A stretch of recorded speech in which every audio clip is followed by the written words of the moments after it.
United Nations കംബോഡിയയിൽ ഒരു mission തുടങ്ങുന്നുണ്ടായിരുന്നു. നേരെ ഇന്ത്യയിൽ നിന്ന് 104 പേരെ സെലക്ട് ചെയ്ത് ഞങ്ങൾ ചെന്ന് ഇറങ്ങുന്നതിൻ്റെ തലേ ദിവസം നോംഫിനിൽ വെച്ച് തന്നെ അവിടുത്തെ ഒരു ജപ്പാനി പയ്യൻ ഈ ക്യാമറിസ്റ്റുകാർ വന്നിട്ട് 2 കണ്ണിലും വെടിവെച്ച് കൊന്നുകൾ. 90 ലക്ഷം ജനങ്ങളുള്ള ആ ഒരു രാജ്യത്ത് 30 ലക്ഷം ജനങ്ങളെയാണ് കൊന്നൊടുക്കിയത്. മൂന്നിലൊന്നിനെ തീർത്തു. ഇവരെ കൊണ്ട് തന്നെ കുഴി കുത്തിച്ചിട്ട് അപ്പനെ കൊണ്ട് മക്കളുടെ കഴുത്ത് വെട്ടിക്കുമായിരുന്നു, മക്കളെ കൊണ്ട് അപ്പൻ്റെ കഴുത്ത് വെട്ടിക്കുക. എന്നിട്ട് അവസാനം വരുന്നയാളെ ഇവർ വെടിവെച്ച് കൊല്ലുക. ലോവർ സുവൻസറി ഡിസ്ട്രിക്റ്റ് അവിടെ ഒരു AD പോസ്റ്റ് ഉണ്ട്, എയർ ഡ്രോപ്പിംഗ് പോസ്റ്റ്. എന്താണ് ഈ എയർ ഡ്രോപ്പിംഗ് പോസ്റ്റ് എന്ന് പറഞ്ഞാൽ? വിമാനത്തിൽ കൊണ്ടുവന്ന് നമുക്ക് റേഷൻ എല്ലാം ഇട്ട് തരും. അവിടുത്തെ മനുഷ്യർക്കുള്ളതോ അതോ നിങ്ങളെ പോലീസും എല്ലാവർക്കും ഉള്ളത്? അല്ലാതെ അവിടേക്ക് ഗതാഗത സംവിധാനം ഇല്ലേ? ഇല്ല, നമ്മൾ നടന്നാ പോകേണ്ടത്. ഇത് എത്ര ദൂരം? 5 ദിവസം. ഇതൊക്കെ ഒരു ചൈനീസ് ബോർഡറോട് ചേർന്ന ഭാഗങ്ങളാണ് ഇവിടെ? അത് ചൈനീസ് ബോർഡറാണ്. അവിടുത്തെ ആ 110 ജനങ്ങളെന്ന് പറഞ്ഞാൽ ഈ സൂര്യനെയും കണ്ടിട്ടുണ്ട്, ചന്ദ്രനെയും കണ്ടിട്ടുണ്ട്, പിന്നെ നമ്മുടെ ക്യാമ്പിലുള്ള മനുഷ്യരെയും കണ്ടിട്ടുണ്ട്, അല്ലാതെ ആരെയും കണ്ടിട്ടില്ല.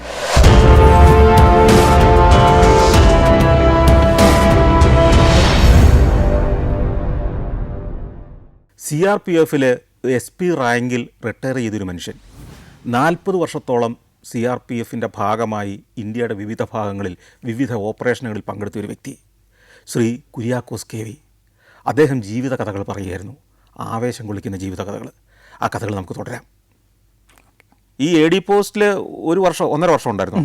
അത് ശരി. ഈ വിജനമായ വിദൂരമായ ഈ സ്ഥലത്ത് അപ്പോൾ താമസിക്കാനുള്ളത് ഈ വാഴയില കൊണ്ടുള്ള മേൽക്കൂരയുള്ള ഈ ഷെഡ് മാത്രം. അപ്പോൾ ഈ സീസൺ മാറുമ്പോൾ മഴയും മറ്റ് തീവ്രമായ കാലാവസ്ഥയൊക്കെ വരില്ലേ? ആ സമയത്ത് ഇത് മതിയോ? ഇത് തന്നെ വേറെ ഒരു പ്ലാസ്റ്റിക് ഷീറ്റ് പോലും കിട്ടാനില്ല അവിടെ. ഒന്നും കിട്ടാനില്ല. ഈ 5 ദിവസം നടന്നില്ലേ സാധനം എത്തുള്ളൂ. അല്ലെ പിന്നെ ഹെലികോപ്റ്റർ വരുമ്പോഴത്തേക്കോ അല്ലെങ്കിൽ വിമാനം വരുമ്പോൾ അതിൽ ലോഡ് ചെയ്ത് കൊണ്ടുപോയിടാൻ. ഈ കാലാവസ്ഥ മോശമായപ്പോൾ നമ്മുടെ ആ റേഷൻ നോക്കിയപ്പോഴത്തേക്കിന് അരിക്കകത്ത് ചെള്ളുണ്ട്, പരിപ്പിനകത്ത് ഓരോ വെളുത്ത പുഴുവുണ്ട്. അന്നേരം ആ ഹവിൽദാർ എന്നോട് പറഞ്ഞു, ആരോടും മിണ്ടണ്ട, കഴിക്കുന്നവർ കഴിക്കട്ടെന്ന് പറഞ്ഞു. ഞാൻ പറഞ്ഞു അത് വേണ്ട, അത് ദ്രോഹ ചെയ്യുന്നത്. ഞാൻ ആ പിള്ളേരെ എല്ലാം വിളിച്ച് കാണിച്ചു, ഇത് അരി, ഇത് നമുക്ക് കഴിയാൻ ചിലപ്പം ചെള്ളു പോയെന്നിരിക്കും, ഇത് പരിപ്പ്. ഈ പരിപ്പിനകത്ത് എല്ലാത്തിനകത്ത് ഓരോ പരിപ്പിനകത്ത് ഓരോ പുഴുവുണ്ട്. നിങ്ങൾ ഉണ്ടാക്കാൻ വേണമെങ്കിൽ നിങ്ങൾക്ക് ഇഷ്ടമുണ്ടെങ്കിൽ കഴിച്ചാൽ മതി എന്ന് പറഞ്ഞു. ഉണ്ടാക്കി അരി കഴുകി കുറേ ചെള്ളെല്ലാം പോയി, പരിപ്പ് ഉണ്ടാക്കി. ഞാൻ പരിപ്പ് കൂട്ടിയില്ല, ഞാൻ ആ അരി വേകുമ്പോഴേ അതിൻ്റെ മുകളിലോട്ട് ഉപ്പ് ഇട്ടിട്ട് പെട്ടെന്ന് ചൂടോടെ അരി കഴിക്കും. പിന്നെ കുറച്ച് ദിവസം കഴിഞ്ഞപ്പോഴത്തേക്കിനും അതും ബുദ്ധിമുട്ടായപ്പോൾ ഈ മുളയുണ്ട്, ഒരു പ്രത്യേകതരം മുളയുണ്ട്. ആ മുള ഒരു 3 അടി തൊട്ട് ഒരു 6 അടി വരെയും വലിപ്പമാകുമ്പം അത് ഒടിക്കുവാണെങ്കിൽ അതിൻ്റെ അടിയിൽ ഏകദേശം ഉരുളക്കിഴങ്ങിൻ്റെ ഒരു രീതിയിൽ നമുക്ക് കുറച്ച് കിട്ടും, ഒരു 2 കിലോ ഒക്കെ കിട്ടും ഒരു മുളയെന്ന്. പിന്നെ അത് കൊണ്ടുവന്ന് ആ മുള കറി വെച്ച് അങ്ങനെ കുറച്ച് ദിവസം നിന്ന് 27ാമത്തെ ദിവസം കാലാവസ്ഥ ക്ലിയറായി, റേഷൻ വന്ന് എയർ ഡ്രോപ്പ് ചെയ്ത് അന്ന് ഞങ്ങൾ സമാധാനമായിട്ട് ആഹാരം കഴിച്ചു. അവിടെ ഒരു ദിവസം നല്ല അലർച്ചയിൽ നമ്മുടെ കാവിൽ നിൽക്കുന്ന ചെറുക്കൻ അലർന്ന് കേട്ടേ. ഞാൻ ഓർത്ത് ചൈനക്കാർ വന്ന് കാണും. കാരണം നമ്മുടെ എപ്പോഴും മനസ്സിൽ അങ്ങനെ ഒരു കിടപ്പുണ്ടല്ലോ, ഗാൽവാൻ പോലെ. ഞാൻ ചെന്ന് നോക്കിയപ്പോഴത്തേക്കിന് ചൈനക്കാരാരുമില്ല. ഒരു സ്ത്രീ, ഒരു 40-നോടടുത്ത് പ്രായമുണ്ട്, അവരുടെ കയ്യിൽ ഒരു തലയുണ്ട്, ഭർത്താവിൻ്റെ തലയാണ്. കയ്യിലൊരു വാളുമുണ്ട്, ഒരു കയ്യിൽ തല ഒരു കയ്യിൽ വാളും. ഈ ചെറുക്കൻ തോക്കുമായിട്ട് ഓടി അകത്ത് കയറി വന്നു. ഞാൻ പിന്നെ പുറത്തുനിന്ന് എൻ്റെ കൂടെ പിള്ളേരും വന്ന് തോക്കുമൊക്കെ ആയിട്ട് വന്ന് ഞാൻ ചോദിച്ചു, ഇതാ എന്താ പറ്റിയ? ഇതെൻ്റെ ഭർത്താവായിരുന്നു. ഞാൻ ഈ സ്ത്രീയോട് ചോദിച്ചു, എന്താ ഈ തല കെട്ടിയവനെ എന്തിനാ കൊന്നു? എന്നെ കഷ്ടപ്പെടുത്തുമായിരുന്നു, ഞാൻ കൊന്നു. ശരി, നീ തല കൊണ്ടുപോക്കോ? വേണ്ട, ഇത് നിങ്ങൾ വെച്ചോ, നിങ്ങളല്ലേ പോലീസ്. ഞാനിവിടെ വെക്കാനതല്ല. ഞാൻ പിന്നെ ആ വാള് മേടിച്ച് ഇവരെ വെച്ചിട്ട് ഇവരെ ആയിട്ട് വീട്ടിൽ ചെന്ന് പിന്നെ ഈ ഗ്രാമമുഖ്യനുണ്ട്, അവരവിടെ ഭയങ്കര പവർഫുള്ളാണ്.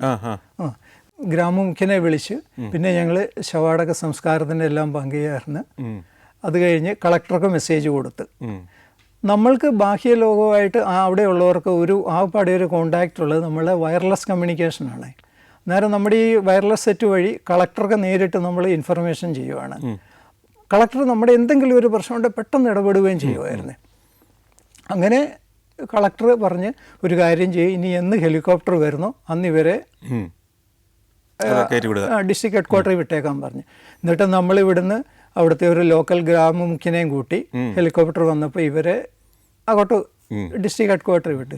പിന്നീട് അറിയാൻ സാധിച്ചവർക്ക് 3 വർഷത്തെ ജയിൽ ശിക്ഷ കൊടുത്തു. അവിടെ കോടതിയും വക്കീലും ഒന്നും ജഡ്ജിയും ഒന്നുമില്ല, കളക്ടർ തന്നെയാണ് എല്ലാം കേസെല്ലാം തീരുമാനിക്കുന്നത്. മജിസ്ട്രേറ്റും കൂടിയാണ്. അങ്ങനെ കളക്ടർ തന്നെ ശിക്ഷ കൊടുക്കും. ചെറിയ തെറ്റൊക്കെ, പിന്നെ ഇത് കൊലപാതകമായിട്ടുണ്ട്. കൊലപാതകത്തിൽ താഴെയുള്ള ശിക്ഷയാണെങ്കിൽ ഞങ്ങളുടെ അവിടെ തന്നെ ഒരു കോടതി വെക്കും, നമ്മുടെ ക്യാമ്പിന്റെ മുന്നിൽ.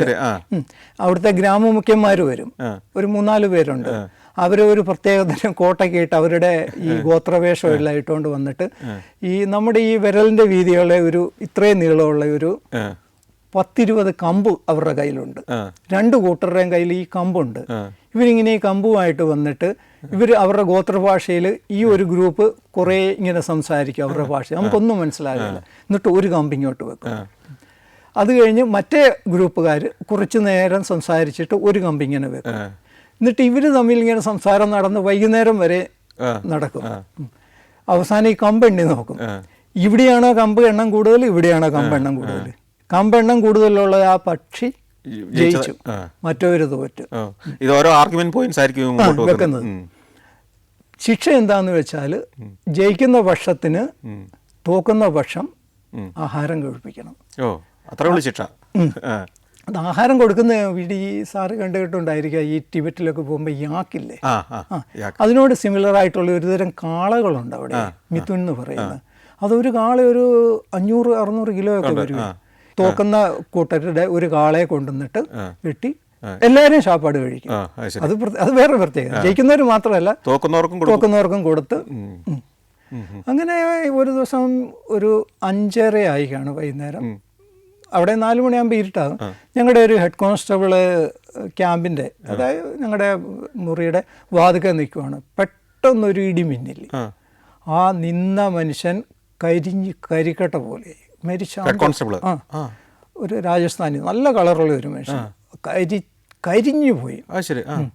അത് ഞങ്ങൾക്കൊന്ന് വിവരം അറിയിക്കാൻ പോലും മാർഗ്ഗമില്ല. കാരണം ഒരു 6-5:30 4 മണിയൊക്കെ കഴിയുമ്പം നമ്മുടെ കമ്മ്യൂണിക്കേഷൻ സ്ലോ ആകും. ഒരു 5-5:30 കഴിയുമ്പോൾ അത് ഓഫാകും. കാരണം അവിടുത്തെ ആ ടെറൈൻ്റെയാണ്. പിറ്റേ ദിവസം രാവിലെ ഞങ്ങൾ വിളിച്ചു പറഞ്ഞു ഇന്നുപോലെ ഒരാൾ മരിച്ചു, അനുവാദം ഉണ്ടെങ്കിൽ ഞങ്ങൾ ഇവിടെ സംസ്കാരം നടത്താമെന്ന്. നേരെ അവരുടെ വീട്ടിൽ അറിയിച്ചപ്പോൾ അവർ പറഞ്ഞു സാധിക്കില്ല, ഞങ്ങൾക്ക് ഡെഡ് ബോഡി മൃതശരീരം വേണമെന്ന് പറഞ്ഞു. എങ്ങനെ അയക്കും അതുള്ളതാണ്. പിന്നെ അവിടുന്ന് പലരെയും താഴെ അവിടെ നിന്ന് കളക്ടറുമായിട്ട് ബന്ധപ്പെട്ട് കളക്ടർ പിന്നെ എയർഫോഴ്സുമായിട്ട് കോണ്ടാക്ട് ചെയ്ത് കാലാവസ്ഥ ക്ലിയർ ആകാതെ ഹെലികോപ്റ്റർ വരികയല്ല. ഹെലികോപ്റ്റർ വന്നാൽ അവിടെ ലാൻഡ് ചെയ്താൽ പെട്ടെന്ന് അവർ പൊക്കിക്കൊണ്ട് പോകും, സ്റ്റോപ്പ് ചെയ്യുകയല്ല. സ്റ്റാർട്ടിങ് ട്രോളിയുടെ പ്രോബ്ലം ഉണ്ട്. പിന്നെ 3-ാമത്തെ ദിവസമാണ് ആ മനുഷ്യനെ കൊണ്ടുവരാൻ വേണ്ടിയിട്ട് ഹെലികോപ്റ്റർ വരുന്നത്. ആ 3 ദിവസം ഞങ്ങൾ കിടക്കുന്നതിൻ്റെ തൊട്ടിപ്പറേ ആ ബോഡി ഇങ്ങനെ കിടക്കുകയാണ്. അന്നേരത്തേക്ക് അത് മോശമായില്ലേ? വളരെ മോശമായി. കരിഞ്ഞ ശരീരമല്ലേ. അന്ന് രാത്രി ഒരു വിധത്തിൽ കുഴപ്പമില്ല. പിറ്റേ ദിവസമായപ്പോൾ അതികഠിനമായ സ്മെല്ല് വരാൻ തുടങ്ങി. അതിൻ്റെ അടുത്ത ദിവസമായപ്പോൾ സഹിക്കാൻ വയ്യാത്ത വിധത്തിൽ. പക്ഷേ നമുക്കവിടെ നമ്മുടെ ഇവിടെയാണെങ്കിൽ മോർച്ചറി കൊണ്ടുവെക്കാം, മൊബൈൽ മോർച്ചറി കൊണ്ടുവരാം. അവിടെ നമുക്ക് ഒരു പ്ലാസ്റ്റിക്കിൻ്റെ കഷ്ണം പോലും നമുക്ക് ഒന്ന് ചുറ്റാനില്ല. അവസാനം പിന്നെ അത് കുറച്ച് വീർക്കുകയൊക്കെ ചെയ്ത് പിന്നെ നമ്മുടെ കയ്യിലുണ്ടായിരുന്ന ബെഡ്ഷീറ്റും ഇതും ഈ അരി കൊണ്ടിടുമ്പോൾ വരുന്ന ചാക്കും എല്ലാം കൂടെ പൊതിഞ്ഞ് കെട്ടി ഒരു വിധത്തിൽ താഴെ ഹെലിപ്പാഡിലെത്തിച്ചു. ആ പൈലറ്റുമാരും ഇത്രയും ഉദ്ദേശിച്ചില്ല. എയർഫോഴ്സിൻ്റെ പൈലറ്റുമാർ വന്ന് നോക്കിയപ്പോഴത്തേക്കിന് അവർ മാസ്കുമായിട്ടാണ് വന്നു. പക്ഷേ അവർക്ക് സഹിക്കാൻ പറ്റുന്നില്ല. പിന്നെ നമ്മുടെ ക്യാമ്പിൽ നിന്ന് ബെഡ്ഷീറ്റ് കൊടുത്തിട്ട് ആ ബെഡ്ഷീറ്റ് ഇങ്ങനെ തലമൂടെ കെട്ടി. കാരണം 1 മണിക്കൂറോളം യാത്രയുണ്ട് ഹെലികോപ്റ്ററെ. അത്രയും ഒരിക്കലും സാധിക്കുകയല്ല. കാരണം വലിയ ഒരിക്കലും കൊളാപ്സ് ആയിപ്പോയിന്. അങ്ങനെ ഒരു 3 ദിവസം ഒരു ഡെഡ് ബോഡിക്ക് കാവലിരിക്കേണ്ടി വന്നു അല്ലേ. അങ്ങനെ അവിടുന്ന് പിന്നെ എനിക്ക് അവധിക്ക് പോകാനുള്ള സമയമായി. തിരിച്ചു വരാൻ ലക്കിലി എനിക്ക് ഹെലികോപ്റ്റർ കിട്ടി. അന്നേരം ഏകദേശം ഹെലികോപ്റ്റർ സർവീസ് തുടങ്ങി. തിരിച്ചു വരാനായിട്ട് ഹെലികോപ്റ്റർ കിട്ടി. അവരെന്നെ പോളീസ് ഹീറോയിൽ കൊണ്ട് ഇറക്കി. അവിടുന്ന് പിന്നെ നാട്ടിൽ പോന്നു. ലീവ് എല്ലാം കഴിഞ്ഞ് തിരിച്ച് ഞാൻ ചെന്ന് എനിക്ക് കാശ്മീരിന് പിന്നെയും പോസ്റ്റ് ചെയ്തു. അതോടെ അരുണാചലിലെ സർവീസ് തീർന്നു. പിന്നെയും കിട്ടിയായിരുന്നു, ഒരു പ്രാവശ്യം കൂടെ കിട്ടിയായിരുന്നു. കാശ്മീരിലേക്ക് ചെല്ലുമ്പോൾ അവിടെ ഏത് സ്ഥലത്താണ് ഡ്യൂട്ടി? ആദ്യം ഞങ്ങൾ ജമ്മുവിലായിരുന്നു. ജമ്മുവിൽ അവിടുത്തെ മുഖ്യമന്ത്രിക്ക് ഈ തണുപ്പ് കാലത്തെ വസതിയുണ്ട്. അതെ, ജമ്മുവിൽ. പിന്നെ മിനിസ്റ്റേഴ്സും എല്ലാം അവരുടെ സെക്രട്ടേറിയറ്റും എല്ലാം ഇവിടെ ഷിഫ്റ്റ് ചെയ്യാം. പിന്നെ ജയിലിലുണ്ടായിരുന്നു, കോട്ട് ബൽവാൽ ജയിൽ. ലോകത്തിലെ തന്നെ ഏറ്റവും സുരക്ഷിതമായ ജയിലുകളിലൊന്നാണ് കോട്ട് ബൽവാൽ. കാരണം അവിടെ കൂടുതലും തീവ്രവാദികളും എക്കണോമിക് ഒഫൻഡേഴ്സ് വളരെ കുറവാണ്. തീവ്രവാദികളുടെ നമ്മൾ IC-814 തട്ടിക്കൊണ്ട് പോയിട്ട് അതിന് പകരം, അതായത് ഇന്ത്യൻ എയർലൈൻസിന്റെ കാഠ്മണ്ഡുവിൽ നിന്നുള്ള ആ വിമാനം 24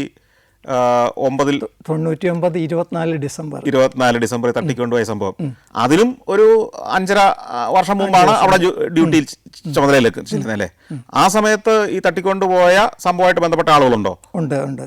മൗലാന മസൂദ് അസർ, അഹമ്മദ് ഉമർ ഷെയ്ഖ്, മുസ്താഖ് അഹമ്മദ് സർഗാർ, ഇവരൊക്കെ അന്ന് ജയിലിനകത്തുള്ളതാണ്. അതിനകത്ത് അന്ന് അഫ്ഗാനിസ്ഥാനികളുണ്ട്, ഈ താലിബാൻകാരൊക്കെ ഉണ്ട്. അത് ഭയങ്കര ഉയരത്തിലുള്ള ബൗണ്ടറി വോളൊക്കെയുള്ള ഒരു ജയിലാണ്. അവിടെ ഞങ്ങളവിടെ പല ലെയർ പ്രൊട്ടക്ഷൻ ഒക്കെ ഉണ്ടാവില്ലേ? 3 ലെയർ പ്രൊട്ടക്ഷൻ ഉണ്ട്. Inner, middle, outer, 3 layer protection ആണുള്ളത്. ഔട്ടറിൽ ഈ നമ്മുടെ ആ ബൗണ്ടറി വോളിൻ്റെ മുകളിൽ ടവർ ഉണ്ടാക്കി വെച്ചിട്ടുണ്ട്. ടവറിൽ ലൈറ്റ് മെഷീൻ ഗണ്ണും അല്ലാതെ ഉള്ളത് വെച്ച് ഒരു 10ഓളം ടവറുണ്ട്. അതായത് ജയിൽ ചാടി അവിടുന്ന് ആരും രക്ഷപ്പെടില്ല. അത്രയ്ക്ക് ടൈറ്റ് സെക്യൂരിറ്റി. പുറത്തുനിന്ന് ആക്രമണം വരാനും പാടില്ല. അതുകൊണ്ട് അത് തീർച്ചയായിട്ടും ഉണ്ട്. അങ്ങനെ അതിനകത്ത് ഈ മൗലാന മസൂദ് അസർ ആ സമയത്ത് അവിടെ ഉണ്ടായിരുന്നതാണ്. രാവിലെ ഒരു 7-7:30 ആകുമ്പോഴത്തേക്കിന് ഇവർ ആ കോമ്പൗണ്ടിൻ്റെ പുറത്ത് ഇവരുടെ സെല്ലിൻ്റെ വാതിക്കൽ കമ്പിളി വിരിച്ച്, മൊത്തം കമ്പിളി വിരിച്ചിടും. അതിൻ്റെ മുകളിലോട്ട് ഒരു ഖുറാനും കൊണ്ടുവെക്കും. പിന്നെ നമ്മൾക്കൊരിക്കലും ആ ജയിൽ ആ ഭാഗത്തോട്ട് ചവിട്ടാൻ ഇവർ അനുവദിക്കുകയല്ല. ഖുറാൻ വെച്ചിരിക്കുന്നതുകൊണ്ട് അവരുടെ മതവികാരത്തെ വ്രണപ്പെടുത്തും. ആദ്യമൊക്കെ ഞങ്ങളും അത് അംഗീകരിക്കുമായിരുന്നു. അത് കഴിഞ്ഞ് ഒരു ദിവസം ഷൂസ് ഊരി ഞങ്ങൾ അവിടെ ചെന്ന് അവരുടെ ആ ഗേറ്റ് ഉണ്ട് ഭാഗത്തോട്ട് പ്രവേശിക്കുന്നത്, ആ ഗേറ്റ് തൊട്ടപ്പം കറണ്ട് അടിച്ചു. ആ ഡോർ ഇരുമ്പിൻ്റെ ഡോറാണ്, കറണ്ട് അടിച്ചിട്ട് അങ്ങനെ വലിയ നമുക്ക് പരിക്കധികം പറ്റിയില്ല, എന്നാലും നല്ല രീതിയിൽ കറണ്ട് അടിച്ചു. അന്നേരം അവർ പറഞ്ഞ് ഷോർട്ട് സർക്യൂട്ടാന്ന് പറഞ്ഞപ്പം പിന്നെ ഞങ്ങൾ ഇലക്ട്രീഷ്യനായിട്ട് അവിടെ ചെന്ന് കഴിഞ്ഞപ്പോൾ അവർ എന്ത് ചെയ്താൽ തുറക്കുകയല്ല, ആ സെല്ലിൻ്റെ ഗേറ്റ് അവർ സമ്മതിക്കില്ല. അവസാനം ഞങ്ങൾ ഒത്തിരി ഒത്തിരി സംഖ്യയായിട്ട് പോയിട്ട് അവിടെ ചെന്ന് തല്ലുവടിയും ഒക്കെ ആയി, ഉന്തം തള്ളുമായി. അവസാനം ടിയർ സ്മോക്കെല്ലാം എറിയേണ്ടി വന്ന്. ആദ്യം വെടിവെക്കാൻ ഒരിക്കലും നമുക്ക് പാടില്ല. അത് കഴിഞ്ഞ് ഒരു വിധത്തിൽ ഞങ്ങൾ തുറന്നു നോക്കിയപ്പോഴത്തേക്കും അതിൻ്റെ ഉള്ളിൽ ഒരു ടണലുണ്ടാക്കി. ഒരു 10-12 അടിയോളം താഴ്ചയിൽ അവിടുന്ന് പിന്നെ പാരലായിട്ട് ജയിലിൻ്റെ ബൗണ്ടറിക്ക്, അതിർത്തിക്ക് ചുറ്റുമതിലിന് പുറത്തേക്ക് പോകാനായിട്ട് വഴി ഉണ്ടാക്കിക്കൊണ്ടിരിക്കുകയായിരുന്നു. ഏകദേശം വഴി പകുതി തീർന്നായിരുന്നു. ഇതിനിടയിൽ ഈ ഇത് മുഴുവൻ ISIയുടെ പ്രവൃത്തിയായിരുന്നു. ഈ മൗലാന മസൂദ് അസറിനെ ഇവിടുന്ന് എങ്ങനെയും രക്ഷിക്കണമെന്നുള്ള ഉദ്ദേശത്തോടു കൂടി ഇവർ ഓരോ ടാസ്ക് കൊടുത്തുകൊണ്ടിരിക്കുമായിരുന്നു. അദ്ദേഹം നല്ല വണ്ണം ഉണ്ടായിരുന്ന ഒരു മനുഷ്യൻ. ഇദ്ദേഹം ഈ ടണൽ വഴി ഇറങ്ങി കുറേ മുന്നോട്ട് ചെന്നപ്പോൾ അദ്ദേഹത്തിൻ്റെ ഈ വണ്ണം കാരണം ഇവിടുന്ന് അങ്ങോട്ട് മൂവ് ചെയ്യാൻ പറ്റുന്നില്ല. അന്നേരം അദ്ദേഹം പറഞ്ഞു, ഇത് പോരാ, നമുക്ക് കുറേ കൂടെ വീതി ഉണ്ടാക്കണം, എന്നാലേ എനിക്ക് ഇറങ്ങാൻ പറ്റുള്ളൂ എന്ന് പറഞ്ഞു. അങ്ങനെ വീതി ഉണ്ടാക്കി ഈ കിളയ്ക്കുന്ന മണ്ണുണ്ട്, ഈ മണ്ണ് ഇവർ ഷർട്ടിനകത്തും ടീഷർട്ടിനകത്തും പാൻറ്റിനകത്തും എല്ലാം ഇട്ടുകൊണ്ട് വന്നിട്ട് രാത്രിയിൽ ഇവർ ഈ പുറത്ത് മുറ്റത്ത് വിരിച്ചു കഴിഞ്ഞ് അതിൻ്റെ മുകളിൽ കമ്പിളി വെക്കും. കാരണം പുതിയ മണ്ണ് കണ്ടാൽ നമുക്ക് സംശയം വരാതിരിക്കാൻ വേണ്ടി കമ്പിളി വിരിച്ചിട്ട് അതിൻ്റെ മുകളിൽ ഖുറാൻ വെക്കുന്നത്. ഇത് പിന്നീടാണ് മനസ്സിലായത്. അന്ന് പിന്നെ ഈ ഇദ്ദേഹത്തിൻ്റെ ഈ ഇത്രയും വലിയ ഇമ്പോർട്ടൻസ് ഒന്നും അദ്ദേഹത്തില്ലായിരുന്നു. അദ്ദേഹത്തിൻ്റെ ഇമ്പോർട്ടൻസ് മുഴുവൻ വന്നത് ഇത് വിമാനം തട്ടിക്കൊണ്ട് പോയി കഴിഞ്ഞാലല്ലേ. ഈ വിമാനം തട്ടിക്കൊണ്ട് പോകുമ്പോൾ ഇദ്ദേഹം ഇതിനകത്തില്ലേ? ഉണ്ട്. ആ സമയത്തുണ്ട്. ഇവിടുന്നാണോ അദ്ദേഹത്തെ രക്ഷപ്പെടുത്തി കൊണ്ടുപോയത്? ഇവിടുന്ന് നമ്മുടെ IBയുടെ ഡയറക്ടറും ജസ്വന്ത് സിംഗ് മിനിസ്റ്ററും കൂടെ കൊണ്ടുപോയിട്ട് ഹാൻഡ് ഓവർ ചെയ്യുന്നത്. എത്ര കാലം ഉണ്ടായിരുന്നു ഈ ജയിലിന്റെ ചുമതലയിൽ? ജയിലിൽ ഒരു 7-9 മാസത്തോളം. അവിടുന്ന് പിന്നെ ഞങ്ങൾ ആ കുപ്വാഡയിൽ ചെന്ന്, അത് നല്ലൊരു ഇവിടുന്ന് ഞങ്ങൾ ശ്രീനഗറിൽ ചെന്ന്, ശ്രീനഗറിൽ നിന്ന് പിന്നെ രാവിലെ ഇറങ്ങി വൈകുന്നേരമായപ്പം കുപ്വാഡയിൽ ചെന്ന്, അന്ന് കുറച്ച് നേരത്തെ സമയം, രാത്രിയാകുന്ന സീസണാണ്, ഒക്ടോബറാണ്, സാമാന്യം ചെറിയ നല്ല രീതിയിൽ തണുപ്പുമുണ്ട്. ഞാൻ ചെന്ന് കഴിഞ്ഞപ്പോൾ ഒരു ക്യാമ്പ്, ഒരു 4-5 ഏക്കർ പ്ലെയിനായിട്ടുള്ളൊരു ക്യാമ്പ്. എനിക്കും സന്തോഷമായി. നല്ല ഗ്രൗണ്ടൊക്കെ ഉണ്ട്, പിള്ളേരെ കൊണ്ട് രാവിലെ ഓടാം, എനിക്ക് ഓടാം, കുറച്ച് എക്സസൈസ് ചെയ്യാം, വോളിബോളൊക്കെ കളിക്കാം. അങ്ങനെ രാത്രി ചെന്ന് കഴിഞ്ഞപ്പോൾ ഒരു തടി കൊണ്ടുള്ള ഒരു ബിൽഡിംഗ് അല്ല, ഒരു ഷെഡ്. അതിനകത്ത് ഞങ്ങൾ 17 പേരുണ്ടായിരുന്നു, ഞാൻ ഉൾപ്പെടെ 18 പേര്. പക്ഷെ നിങ്ങൾക്ക് ഇങ്ങനെയുള്ളൊരു ക്യാമ്പിന് വലിയൊരു പ്രൊട്ടക്ഷനൊക്കെ ആവശ്യമില്ലേ? ആവശ്യമുണ്ട്. അതൊന്നും ഇല്ലാത്തൊരു സ്ഥലത്താണോ നിങ്ങൾ ചെല്ലുന്നത്? അത് വേറൊരു സംഭവമാണ്. ആ ക്യാമ്പ് ഉണ്ടാക്കിയത് എന്താണെന്ന് വെച്ചാൽ, ആ ക്യാമ്പ് ഇരിക്കുന്ന സ്ഥലത്തിൻ്റെ അപ്പുറേ ഒരു വലിയ മലയാണ്. ഒരു 6 മണിക്കൂർ നടന്നാലേ ഉള്ളൂ ആ മലയുടെ മുകളിലെത്താൻ സാധിക്കുള്ളൂ. ആ മലയുടെ മുകളിലെത്തിയാൽ നമുക്ക് പാകിസ്ഥാനൊക്കെ കാണാം. ഈ ക്യാമ്പ് എന്ന് പറഞ്ഞാൽ ഒരു 5-6 ഏക്കറുള്ള ഒരു മുസ്ലിം മതത്തിൻ്റെ ഒരു ശ്മശാനമാണ്. ഈ ശ്മശാനത്തിൽ തീവ്രവാദികൾ വന്ന് ട്രെയിനിങ് തുടങ്ങി. അവരുടെ വെപ്പൺ ട്രെയിനിങ്, എക്സ്പ്ലോസീവിൻ്റെ ട്രെയിനിങ്, പിന്നെ ഈ എൻഡൂറൻസ് ട്രെയിനിങ്. ശ്മശാനം ആയതുകൊണ്ട് ആരും അങ്ങോട്ട് നോക്കുകയല്ലോ. അവർ നല്ല രീതിയിൽ ട്രെയിനിങ് ചെയ്യാൻ തുടങ്ങിയപ്പം പിന്നെ ഗവൺമെൻറ് അവിടെ നമ്മുടെ ഒരു ക്യാമ്പാക്കി. അതാണ് എൻ്റെ പശ്ചാത്തലം. അതാണ് പശ്ചാത്തലം. ആ ക്യാമ്പിൽ ചെന്നു. ഞാൻ രാവിലെ എഴുന്നേറ്റ് നോക്കി, എന്നാൽ രാവിലെ ഇച്ചിരി ഓടുകയൊക്കെ ചെയ്യാവുന്ന നോക്കിയപ്പം പുറത്തോട്ടിറങ്ങിയപ്പോഴത്തേക്കിനാണ് മുഴുവൻ ശ്മശാനാണ്. ഈ എല്ലാം ശവക്കൂനകൾ മാത്രം. ഞങ്ങളവിടെ ചെന്ന് കഴിഞ്ഞ് പിന്നെ അവരുടെ ട്രെയിനിങ് എല്ലാം നിന്ന് പിന്നെ അങ്ങോട്ട് ആരെയും കണ്ടില്ല. പക്ഷേ അവരുടെ പ്രസൻസ് നല്ലപോലെ ഉണ്ടായിരുന്നു.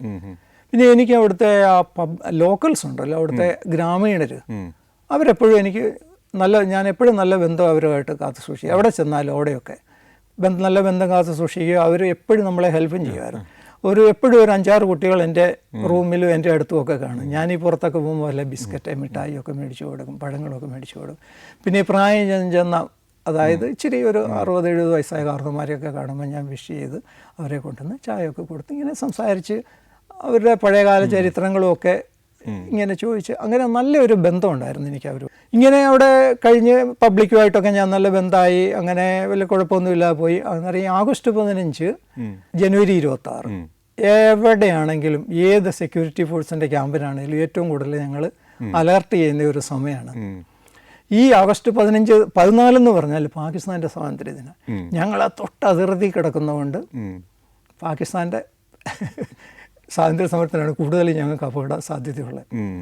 നമ്മൾക്കിത് അറിയാമായിരുന്നു. ഞങ്ങളൊരു വൈകുന്നേരം ഒരു 7-7:30 ആയപ്പോഴത്തേക്കിനും ഒരു അധ്യാപകൻ കൂടി എൻ്റെ അടുത്ത് വന്നിട്ട് പറഞ്ഞു, സാറേ 100 പേരോളം ഉണ്ട്, സാറിൻ്റെ ക്യാമ്പിൻ്റെ അങ്ങോട്ടാണ് അവരുടെ ഡയറക്ഷൻ വരുന്നുണ്ട്, ശ്രദ്ധിച്ചോണമെന്ന് പറഞ്ഞു. നമ്മളെല്ലാവരും റെഡിയായിട്ട് നോക്കുകയൊക്കെ ആയിട്ട്. നിങ്ങളുടെ ക്യാമ്പിൽ എത്ര പേരുണ്ടാവും? 17 പേരേ ഉള്ളൂ ഞങ്ങൾ. അപ്പോൾ ഈ 100 പേരെ നിങ്ങൾ ആയുധങ്ങളൊക്കെ ആയിട്ട് അവർ വരുന്നെങ്കിൽ നേരിടാനുള്ള കരുത്തുണ്ടോ? നേരിട്ട് ഏറ്റുമുട്ടുകയല്ലോ ഒരിക്കലും. അവർ പലക അടിച്ച ഒരു ഷെഡായിരുന്നു. ഞങ്ങൾ അവിടെ നിന്ന് ഈ ഷൂസും എല്ലാം ഇട്ടുകൊണ്ട് ഉടുങ്ങി ചവിട്ടി ഇറങ്ങുന്നതൊക്കെ ശബ്ദം അവർ കേട്ടു. പിന്നെ ഞങ്ങൾ ഇറങ്ങിക്കഴിഞ്ഞ് നമ്മൾ ഈ കുഴിച്ചിട്ടിരിക്കുവാണ്. ചുമ്മാ നമ്മൾ ഈ വെറും സ്ഥലത്തൂടെ അല്ല നമ്മുടെ കാവൽപ്പുരയിലോട്ട് പോകുന്നത്. ഒരു 3 അടി താഴ്ചയിൽ ട്രെഞ്ചുകളുണ്ടാക്കി. ഈ ട്രെഞ്ച് വഴി ചെന്നിട്ട് പിന്നെ ഒരു 5 അടി താഴ്ചയിലാണ് നമ്മുടെ കാവൽപ്പുരയുള്ളത്. അന്നേരം നമുക്ക് സുരക്ഷിത നല്ലപോലെ വെടിയുണ്ടൊന്നും വരികയില്ല. ഞങ്ങളൊരു 7:30 ആയപ്പം ഞങ്ങളെല്ലാവരും ഒരു 5-6 കാവൽപ്പുരയിലായിട്ട് ഞങ്ങളങ്ങ് പൊസിഷൻ എടുത്ത് വെടിവെപ്പ് തുടങ്ങി. അങ്ങോട്ടും ഇങ്ങോട്ടും നല്ല രീതിയിൽ വെടിവെച്ച് ഒരു 11:30 വരെ അങ്ങോട്ടും ഇങ്ങോട്ടും വെടിവെച്ച്. ഞങ്ങൾ മോർച്ചയിലുണ്ടായിരുന്നതുകൊണ്ട്, കാവൽപ്പുരയിലായിരുന്നതുകൊണ്ട് ഞങ്ങളെല്ലാവരും സുരക്ഷിതമായിരുന്നു. പക്ഷേ ആ ഷെഡിനകത്തായിരുന്നെങ്കിൽ ഞങ്ങൾ ആരും തന്നെ രക്ഷപ്പെടുകയില്ലായിരുന്നു. കിട്ടിയതുകൊണ്ടാണ് രക്ഷപ്പെട്ടത്. ആ ഷെഡ് എന്ന് പറഞ്ഞാൽ അവർക്ക് അകലേന്ന് ടാർഗറ്റ് ചെയ്യാമല്ലോ. പക്ഷെ കാവൽപ്പുര ഞങ്ങൾ മണ്ണിൻ്റെ ഇടില്ലല്ലേ, ഒരു ഏകദേശം എൻ്റെ ഈ ഹൈറ്റിൻ്റെ ലെവലിൽ വരെയും ഞങ്ങൾ മണ്ണിൻ്റെ ഉള്ളിലാണ്. ഈ ഞങ്ങളുടെ അവിടുന്ന് ഒരു 7 കിലോമീറ്റർ അപ്പുറം ഒരു 5 ഗൂർഖ റൈഫിൾസിൻ്റെ ക്യാമ്പ് ഉണ്ടായിരുന്നു. അവിടുത്തെ മേജർ ഞാനുമായിട്ട് നല്ല ഫ്രണ്ട്ഷിപ്പായിരുന്നു. അന്നേരം അദ്ദേഹത്തിന് എപ്പോഴും എന്നെ ഒരു സംരക്ഷണം ഉണ്ടായിരുന്നു. അദ്ദേഹത്തിന് മനസ്സിലായി ഈ ക്യാമ്പിൻ്റെ മുകളിൽ എങ്ങനെ അവർക്കും അറിവ് കിട്ടും, അവർക്കും ഇൻ്റലിജൻസ് സോഴ്സ്. നിങ്ങൾ തമ്മിൽ കമ്മ്യൂണിക്കേഷൻ ഒന്നുമില്ലേ? ഡയറക്റ്റ് മീൻസ് വയർലെസ് അങ്ങനെ കമ്മ്യൂണിക്കേഷൻ ഇല്ല. പിന്നെ ഞങ്ങൾ പോകുമ്പം കാണും, സംസാരിക്കും, അങ്ങനെയുള്ള. അതല്ല, ഇങ്ങനെ ഒരു എമർജൻസി വന്നാൽ നിങ്ങൾ കമ്മ്യൂണിക്കേഷൻ കൊടുക്കില്ലേ, ഞങ്ങളെ ആക്രമിക്കുന്നുണ്ട് എന്നുള്ളൊരു വിവരം? അത് ഞങ്ങളുടെ ഹെഡ് ക്വാർട്ടറിൽ ഞങ്ങൾ കൊടുത്ത്, ഞങ്ങളുടെ സെറ്റ് വഴി. അവരുടെ സെറ്റിൻ്റെ ഫ്രീക്വൻസിയും നമ്മുടെ സെറ്റിൻ്റെ ഫ്രീക്വൻസിയും വ്യത്യാസമുണ്ട്. ഉടനെ അദ്ദേഹത്തിന് മനസ്സിലായി. അദ്ദേഹം അവിടുന്ന് അവരും വെടിവെപ്പ് അങ്ങോട്ടും ഇങ്ങോട്ടും, അവർക്കും അറിയില്ല എവിടുന്നാണ് വരുന്നത്, രാത്രിയിൽ വരുന്നില്ല. അവരും കുറേ നേരം വെടിവെച്ച് അങ്ങോട്ടും ഇങ്ങോട്ടും ഒക്കെ വെടിവെച്ച് അവർക്ക് മനസ്സിലായി ഞങ്ങളുടെ ക്യാമ്പ് അറ്റാക്ക് ചെയ്തു എന്നുള്ളത്. അവർ കുറേ റോക്കറ്റ് ലോഞ്ചർ വിട്ട് ഞങ്ങളുടെ ക്യാമ്പിൻ്റെ മുകളിൽ കൂടെ അപ്പുറം ഒരു മലയിൽ ചെന്ന് കുറേ റോക്കറ്റ് ലോഞ്ചർ ബോംബുകളും എല്ലാം വീണിട്ടുണ്ട്. അത് ഞങ്ങളൊരു 11:30 ആയപ്പം ശാന്തമായി. ഒരു 3:30 വരെ ഞങ്ങൾ ആ കാവൽപ്പുരയിൽ തന്നെ ഇരുന്ന്. ഒരു 3:30 ആയപ്പോഴത്തേക്കും നമുക്കിങ്ങനെ ചെറുതായിട്ട് ഈ ഷൂസ് ഇട്ട് നടക്കുന്ന ശബ്ദം കേൾക്കാം. ഞങ്ങൾ ഒന്നുകൂടെ ഒതുങ്ങി, ഇനി അമ്മമാർ പിന്നെയും വരുവാണോ എന്നുള്ള സംശയത്തിൽ. അന്നേരത്തേക്കിന് ലൈറ്റിൻ്റെ വെട്ടത്തിൽ നമുക്ക് മനസ്സിലായി ഇവർ ആർമിക്കാരാണ്. എന്നിട്ട് ഇവർ പിന്നെ ഹിന്ദിയിൽ സംസാരിക്കുന്നത് കേട്ട് ആരും രക്ഷപ്പെട്ടെന്ന് തോന്നുന്നില്ല, ആരെയും കാണാനില്ലെന്ന്. അവിടെ ഒരു തീവ്രവാദി ഉണ്ടായിരുന്നു. അദ്ദേഹം ആയുധം വെച്ച് കീഴടങ്ങി. അത് ഞാൻ ഇങ്ങനെ സംസാരിക്കുമായിരുന്നു ഇടയ്ക്ക്. ക്യാമ്പിൽ വരും. ഈ കീഴടങ്ങിയ ആള് സ്വതന്ത്രനായിരുന്നു തന്നെ. അദ്ദേഹം നമുക്ക് ഫ്യൂച്ചർ ഇന്റലിജൻസ് ഒന്നും തരികയല്ല, പാസ്റ്റ് തരുമായിരുന്നു. നമുക്ക് പാസ്റ്റ് കിട്ടിയാലും നമുക്ക് ഏകദേശം ഐഡിയ കിട്ടിയ ഹാബിറ്റ് എങ്ങനെയാണെന്ന് മനസ്സിലാക്കും. ആ പയ്യന് ഇവിടുന്ന് കാശ്മീരിൽ നിന്ന് പാകിസ്ഥാനിൽ പോയി അവിടെ 1 മാസത്തോളം ട്രെയിനിങ് ചെയ്ത് കഴിഞ്ഞാൽ പിന്നെ അഫ്ഗാനിസ്ഥാനിൽ പോയി അവിടെയും ട്രെയിനിങ് ചെയ്ത്. അന്നേരം അവിടെ രസകരമായ ഒരു സംഭവം പറഞ്ഞത്, 1 മാസത്തെ ട്രെയിനിങ് പാകിസ്ഥാനിൽ കഴിഞ്ഞ് പിന്നെ ഇവരെ അഫ്ഗാനിസ്ഥാനിലേക്ക് വിട്ട്. ആയുധ പരിശീലനം ബോംബുണ്ടാക്കാനും ഉള്ളതൊക്കെയാണ്. അന്നേരം ഈ കാശ്മീരിലെ ഇവിടുന്ന് പാകിസ്ഥാനിൽ നിന്ന് അഫ്ഗാനിസ്ഥാനിലേക്ക് പോകുന്നതിനെ കുറിച്ചുള്ള സൂചനയും താലിബാന് കൊടുത്തു. ഇന്നപോലെ ഞങ്ങളുടെ ഇത്ര പിള്ളേർ ഇന്ന സമയത്ത് ഈ റൂട്ടിൽ കൂടെ പോകുന്നുണ്ടെന്ന് പറഞ്ഞ് ഇവർ ഈ നമ്മുടെ ഈ ഒരു താലിബാൻ സാധാരണ നടക്കുന്ന ഒരു വണ്ടിയില്ലേ, ടെയിൽ ബോർഡ് പുറകിൽ, ആ വണ്ടിയിലാണ് പോകുന്നത്. അത് തന്നെ ഹൈലക്സ് പോലെ ആ വണ്ടിയിൽ പോവുകയാണ്. കുറച്ച് യാത്ര ചെയ്ത് കഴിയുമ്പോഴത്തേക്കിന് ഒരു താലിബാൻ തോക്കുമായിട്ട് നിൽപ്പുണ്ട്, താടിയൊക്കെ നീട്ടി. ഇവരെ കണ്ടുകൊണ്ട് ഇവരുടെ വാഹനം അടുത്ത് വന്നപ്പോൾ ഇങ്ങനെ ഇവരെ ഉന്നം വെച്ചുകൊണ്ട് ഇങ്ങനെ ഒരു വെടി വെച്ചു. ടയറിട്ടാണ് വെടിവെച്ചത്. നേരെ ഇവർ പേടിച്ചു. ഇവർ പറഞ്ഞു, ഞങ്ങൾ ഓൾറെഡി ഈ താലിബാനോട് ഇൻഫോം ചെയ്തിട്ടാണ് ഞങ്ങൾ വന്നത്, പിന്നെ ഞങ്ങൾ എന്താണ് ഇവൻ വെടിവെക്കുന്നത്? ഇവർ പിന്നെ പേടിച്ച് താഴെ ഇറങ്ങി കയ്യും എല്ലാം പൊക്കി നിന്ന്. നേരെ ഈ താലിബാൻകാരനെ അടുത്ത് വന്നിട്ട് ചോദിക്കുക, തീപ്പെട്ടി ഉണ്ടോ എന്ന്. ഒരു തീപ്പെട്ടി ചോദിക്കാൻ വേണ്ടി വണ്ടി നിർത്തിച്ചതാ. അവൻ്റെ കയ്യിലുള്ള ഉപകരണം ഇതല്ലേ ഉള്ളൂ ചോദിക്കാൻ. അത്ര സിമ്പിളാണ് ഇവർക്ക് ഇതൊക്കെ വെടിവെക്കാന്ന് പറയുന്നത്. അവരൊക്കെ പിന്നെ കൊല നടത്തുന്നതിൽ വളരെ നിസ്സാരമായിട്ട് ചിരിച്ചോ, അത് അവൻ പറയുന്നതാണ്, ചിരിച്ചോണ്ട് വരുന്ന കണ്ടപ്പോൾ ഇച്ചിരി ആശ്വാസമായി. അന്നേരം അടുത്ത് വന്നിട്ട് ചോദിച്ചു മാച്ചസ് ഉണ്ടോ എന്ന്. അവർ 10 വരെ കഴിഞ്ഞ് പിന്നെ ഞങ്ങളവിടെ തിരിച്ചു പോന്ന്. പിന്നെ കുറച്ച് പീസ് പോസ്റ്റിംഗ് ആയിരുന്നു ഗുജറാത്തിലും അവിടെയൊക്കെ. നിങ്ങൾ ഈ പീസ് പോസ്റ്റിംഗ് എന്ന് പറഞ്ഞാൽ അവിടെയൊക്കെ എന്താ നിങ്ങളുടെ ജോലി? പിന്നെ അവിടെ ട്രെയിനിങ്. പിന്നെ നമ്മുടെ ഈ അതായത് അവിടെയൊക്കെ 3-4 വർഷം കഴിയുമ്പോൾ മാനസികമായിട്ടും ശാരീരികമായിട്ടും ഫിസിക്കലി മെൻ്റലി എല്ലാം ഒരു ടയേർഡാകും. അതെല്ലാം മാറി പിന്നെ ഓഫീസ് ഫങ്ഷനിങ് മാത്രം. ഗുജറാത്തിൽ എത്ര കാലം ഉണ്ടായിരുന്നു? ഒരു 3 വർഷത്തോളം ഉണ്ടായിരുന്നു. അത് ഏത് വർഷങ്ങളിലായിരുന്നു? 98 അവസാനം ചെന്ന് 99, 2000, 2001, 2002 ഇങ്ങനെ 2 ക്യാമ്പിലായിട്ടുണ്ടായിരുന്നു. 2002 എവിടെ ഉണ്ടായിരുന്നു? 2002 ഗുജറാത്ത് കലാപത്തിന്റെ ഒരു തീവ്രത ഉണ്ടായിരുന്ന സമയം അല്ലേ? ആ സമയത്ത് ഉണ്ടായിരുന്നു. ആ സമയത്ത് ഞങ്ങളുടെ അഡ്മിനിസ്ട്രേറ്റീവ് ഓഫീസിലായിരുന്നു ഞാൻ. അതെവിടെയായിരുന്നു? ഗാന്ധിനഗർ, ഗുജറാത്തിൽ. നിങ്ങൾ ഈ കലാപത്തിന്റെ ആ ദിവസം എങ്ങനെയാണ് നിങ്ങൾക്ക് ഫീൽ ചെയ്തത്? എങ്ങനെയാണത് തുടങ്ങിയത്? അന്ന് ഇങ്ങനെ കലാപം നടന്നു. ട്രെയിൻ സാബർമതി എക്സ്പ്രസ് കത്തിച്ചു. അത് കഴിഞ്ഞ് ഗോത്രയിൽ കത്തിച്ചു. അത് കഴിഞ്ഞ് 2 ഗ്രൂപ്പുകളും അങ്ങോട്ടും ഇങ്ങോട്ടും വഴക്കായി, അങ്ങോട്ടും ഇങ്ങോട്ടും കില്ലിംഗ് ആയി. അത് രാവിലെയാണ് ഇത് കത്തുന്നത് അല്ലേ? കത്തുന്നത് അത് ഉച്ചയൊക്കെ ആകുമ്പോഴത്തേക്കും എല്ലായിടത്തേക്കും ഇത് സ്പ്രെഡ് ചെയ്ത് കലാപമായി. നല്ല രീതിയിൽ കലാപം അത് ഗുജറാത്ത് മുഴുവൻ വ്യാപിച്ച്. അന്ന് എനിക്ക് റിക്രൂട്ട്മെന്റിന് പോകണമായിരുന്നു അടുത്ത ദിവസം, 28-ാം തീയതി. റിക്രൂട്ട്മെന്റ് മഹാരാഷ്ട്രയിലാണ്, നാഗ്പൂർ. റിക്രൂട്ട്മെന്റ് എന്ന് പറഞ്ഞാൽ അന്ന് ഇവർ എല്ലാവർക്കും കോൾ ലെറ്റർ എല്ലാം അയച്ച് ഒരു ദിവസം 500 പേരെ വെച്ച് ഏതാണ്ട് 10-24,000 പിള്ളേർ വരുന്നതാണ്. അത് നമ്മൾക്ക് മാറ്റി വെക്കുക എന്ന് പറഞ്ഞാൽ വളരെ ബുദ്ധിമുട്ടാണ്. അതുമല്ല ഈ പിള്ളേരെ എടുത്താലേ ഉള്ളൂ നമുക്ക് ട്രെയിനിങ് കഴിഞ്ഞ് 1 വർഷം കഴിഞ്ഞ് നമുക്ക് അവരെ ഉപയോഗിക്കാൻ പറ്റുള്ളൂ. അതുവരെ വേക്കൻസി ഒത്തിരി കിടക്കുകയാണ്. അന്നേരം ഞാൻ റിക്രൂട്ട്മെന്റ് ബോർഡിലുള്ളതുകൊണ്ട് ബോർഡിൽ ഒരാളില്ലെങ്കിൽ പിന്നെ ആ ബോർഡ് ബോർഡായിട്ട് കണക്കാക്കില്ല, അത് ക്യാൻസലായി പോകും. അതുകൊണ്ട് അവിടുന്ന് നമ്മൾ എക്സംഷനൊക്കെ ചോദിച്ചു, ഒഴിവാക്കാൻ പറ്റുമോ എന്ന് ചോദിച്ചു. അവർ പറഞ്ഞു ഒരു കാരണവശാലും പറ്റുകയില്ല, ഇത്രയും പേർക്ക് നമ്മൾ കോൾ ലെറ്റർ അയച്ചതാണ്, എങ്ങനെയും ഇവിടെ എത്തിയേ പറ്റുള്ളൂ എന്ന് പറഞ്ഞു. ഉടനെ പിന്നെ എന്നെ അവിടുന്ന് കൊണ്ടുവിടാൻ റെയിൽവേ സ്റ്റേഷൻ അഹമ്മദാബാദിൽ കൊണ്ടുവിടാൻ വേണ്ടി ഒരു വണ്ടി തയ്യാറാക്കി. 28 പേര് തോക്കുമായിട്ട്. അത്രയും പ്രശ്നത്തിലായിരുന്നു ഈ ഗാന്ധിനഗർ പോലും അല്ലേ? 28 പേര് തോക്കുമായിട്ട്. കാരണം വണ്ടി കത്തിക്കരുത്, ഞങ്ങളെയും കത്തിക്കരുത്. ഇവിടുന്ന് ഞാൻ ക്യാമ്പിൽ നിന്ന് ഇറങ്ങി വഴി നീളെ റോഡിൻ്റെ 2 വശങ്ങളിലും വീടുകൾ, കടകൾ ഇങ്ങനെ കത്തിക്കൊണ്ടിരിക്കുകയാണ്. സത്യക്ക് ഒരു വേദനാജനകമായ ഒരു കാഴ്ചയാണ്. ഇപ്പം ഒരു കടയോ ഒരു വീടോ ആരുടെ ആണെങ്കിലും ഏത് കമ്മ്യൂണിറ്റി ആണെങ്കിലും ഒരു നാശമല്ലേ അത്. കത്തിയെ കൊണ്ട് കുറച്ച് ചാരം കിട്ടുമെന്നുള്ളതല്ലാതെ ഒരു പ്രയോജനം ഒരു മനുഷ്യന് ലഭിക്കാൻ. അതായത് ഇന്നലെ വരെ നിങ്ങൾ കാണുമ്പോൾ സജീവമായി പ്രവർത്തിച്ച തെരുവുകളാണ് ഒറ്റ ദിവസം കൊണ്ട് മാറിപ്പോയത് അല്ലേ? അത് പ്രത്യേക കമ്മ്യൂണിറ്റികളുടേതായിരുന്നു. അത് അങ്ങോട്ടും ഇങ്ങോട്ടും കത്തിക്കുന്നുണ്ടായിരുന്നു. കൂടുതലും ഒരു കമ്മ്യൂണിറ്റിക്കാണ് നാശം സംഭവിച്ചത്. 2 പേരും അങ്ങോട്ടും ഇങ്ങോട്ടും ഉണ്ടായിരുന്നു. അത് എനിക്ക് തോന്നുന്ന ഒരു അന്നത്തെ ഡേറ്റിൽ കത്താതെ ഡെസ്റ്റിനേഷനിൽ എത്തിയൊരു വണ്ടി എൻ്റെ വണ്ടി മാത്രമായിരുന്നു, ഞാൻ പോയ വണ്ടി മാത്രമായിരുന്നു. വാഹനങ്ങളും കത്തിക്കുമായിരുന്നു. മനസാക്ഷിയുള്ളവരാണെങ്കിൽ മനുഷ്യനെ ഇറങ്ങി പോകാൻ അനുവദിച്ച് വാഹനം കത്തിക്കപ്പെട്ടു. പിന്നെ അത് കഴിഞ്ഞ് റെയിൽവേ സ്റ്റേഷനിൽ ചെന്നപ്പോഴത്തേക്കിന് ആരുമില്ല റെയിൽവേ സ്റ്റേഷനിൽ. എന്നെ കൊണ്ടുവിടാൻ വന്ന ആ വണ്ടി ഞങ്ങളുടെ ഒരു ട്രാൻസിറ്റ് ക്യാമ്പ് ഉണ്ടായിരുന്നു സ്റ്റേഷൻ്റെ പിന്നിൽ. അവിടെ കിടന്നിട്ട് 20 ദിവസം കഴിഞ്ഞാണ് ആ വണ്ടി തിരിച്ചു പോകുന്നത്. അപ്പോൾ ഈ നിങ്ങളുടെ ഈ ഗാർഡ് ചെയ്യാൻ വന്നവരൊക്കെ പിന്നെ എങ്ങനെ തിരിച്ചു പോയി? അവരൊക്കെ അവിടെ കിടന്ന് ആ വണ്ടിക്കകത്ത് കിടന്നു, ട്രാൻസിറ്റിൽ കിടന്ന്. അവിടെ ഒരു ടെന്റ് ഉണ്ടായിരുന്നു, ഈ നമ്മുടെ ഇതില്ലേ മേക്ക് ഷിപ്പ്. എന്തുകൊണ്ടാണ് തിരിച്ചു പോകാൻ പറ്റാതെ വന്നേ? മുൻകരുതലായിട്ട്. പോരണ്ടെന്ന് പറഞ്ഞു അവിടെ കിടന്നോളെ. കാരണം അവിടെ സ്ട്രെങ്ത് കുറവായിരുന്നു. ട്രാൻസിറ്റ് ആയതുകൊണ്ട് ഒരു 5-6 പേരെ ഉണ്ടായിരുന്നുള്ളൂ വരുന്നവരെ നോക്കാനുള്ള.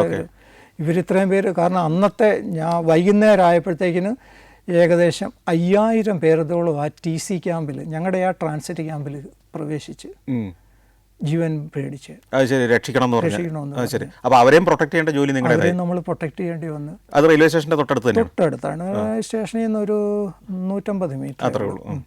ഈ ട്രെയിൻ വന്നോ അപ്പോഴത്തേക്ക് അങ്ങോട്ട്? ഈ ട്രെയിൻ വന്ന് അന്നത്തെ എനിക്ക് തോന്നുന്നു ഇന്ത്യയുടെ ചരിത്രത്തിൽ ആദ്യമായിട്ടായിരിക്കും ഞാൻ ഒരൊറ്റ യാത്രക്കാരൻ ഒരു ട്രെയിനിൽ. ഒറ്റ യാത്രക്കാരൻ, ഒരു യാത്രക്കാരും ആ ട്രെയിനിലില്ലാതെ. ഒരു ട്രെയിൻ ഡിപ്പാർച്ചർ ചെയ്ത് അഹമ്മദാബാദ് റെയിൽവേ സ്റ്റേഷനിൽ നിന്ന് ബറോഡ ആയപ്പോൾ ഒരു മനുഷ്യൻ കയറി.